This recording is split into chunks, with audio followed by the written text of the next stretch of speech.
14th of July, 1960. The mountains rose up steeply behind the beaches. I shall remember this day all my life. It was the day I first set foot on the beach of what is today the Gombe National Park. At long last, my childhood ambition was being realized. I was finally going to live with and learn from animals in the wild. Every so often, a stream cascaded down the valleys between the ridges with its thick fringe of forest, the home of the chimps. I was ready to discover as much as possible about the lives of the chimps. Every morning, I awoke before dawn and set off to look for them. At first, I didn't see many animals, but I had the feeling they were all around, watching me. Over the next few weeks, I caught glimpses of the chimpanzees, but they ran off before I got near them, disappearing into the trees. Friday, 29th July. Another small chimp appeared. It stopped, took a startled look at me, and dashed away, making a wide detour. It was a bitter disappointment. On such occasions, I felt frustration, even despair, but my determination to succeed grew stronger. I often thought, this is where I belong.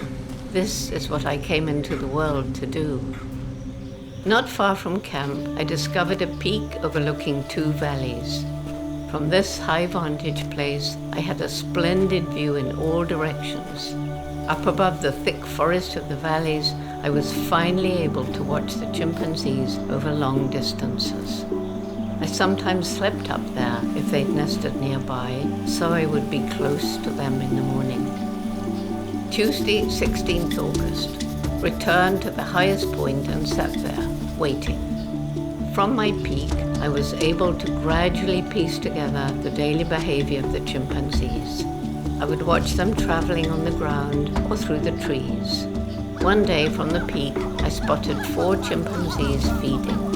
I was too far away to make detailed observations, so I decided to move closer. By the time I reached a new vantage point, I was disappointed to find the chimps had gone. Then, my heart missed several beats. Less than 20 yards away, 2 male chimpanzees were staring at me intently. I knew them both. The first was Goliath, who I later learned was the highest-ranking male. The other was David Greybeard, who'd always seemed less afraid of me than the others. I waited for them to flee, but they simply continued to gaze at me. Very slowly I sat down, and after a few more moments, they calmly began to groom each other. Without any doubt, this was the proudest moment I had known. After so many months of hard work, they no longer considered me a threat. They had accepted me. Even after all these years, David Greybeard is still my favorite chimpanzee. His trust and acceptance helped the others lose their fear. And as I learned about their behavior, I got to know them as individuals. 60 years later, we are still studying this community, still learning new things.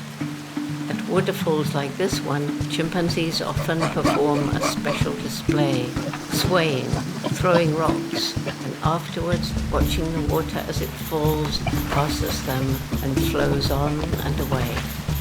I wonder if this display is triggered by feelings of wonder and awe, feelings once thought to belong solely to human beings.